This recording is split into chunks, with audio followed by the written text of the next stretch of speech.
बर्तमान देखु सुभद्रा योजना को नहीं बहुत बड़ा गोटे अपडेट आसी जहाँकि सुभद्रा योजना किसी नुआ नियम परिवर्तन होती गोटे परिवार रे जेते जन महिला थे समस्त को सरकार तरफ सुभद्रा योजना अधीन टंका मिल बोली माननीय उपमुख्यमंत्री प्रभाती परिड़ा सूचना देते। पूर्वर जो नियम रही जहाँकि गोटे परिवार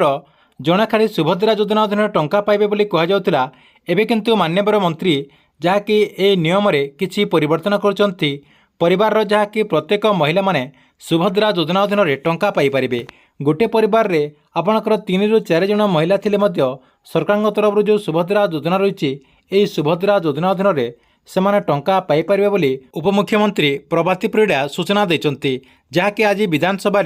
माननीय उपमुख्यमंत्री ए नहीं बहुत बड़ा गोटे घोषणा करछंती। राज्य सरकार घोषणा मुताबक परिवार एकाधिक महिला माने योजना अधीन लाभ पाइपर खाली सेतिक नुहे परिवार रे आपणकर जो विधवा भत्ता पाउछंती जो महिला माने विधवा भत्ता पाउथिबे सेमाने मध्य आपणकर जो सुभद्रा योजना रही सुभद्रा योजना अधीन टंका पाइपर ता सहित जो मैंने छात्रवृत्ति पाउछंती सेमाने मध्य सरकार जो सुभद्रा योजना रही सुभद्रा योजना अधीन टंका पाइपर किंतु सेमानंकु 21 वर्ष रु अधिक बयस होतबा कथा सेमानकर जो बयस रही सरकार जो नियम रही से नियम अनुसार 21 वर्ष रु अधिक बयस होते सेमाने मध्य टंका पाइपर या सहित घरे जदि कॉलेज छात्री रुचंती सेमाने मध्य आपणकर जो सुभद्रा योजना रही सुभद्रा योजना माध्यम टंका पाइपर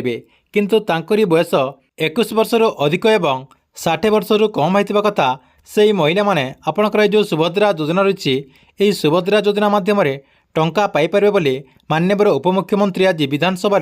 घोषणा करछंती। ठीक अच्छे ये आपंक सुभद्रा योजना को नहीं आसवा बहुत ही बड़ा गोटे अपडेट। आपण भिडियो केमती लगिला कमेंट बॉक्स रे निश्चय गोटे कमेंट करंतु।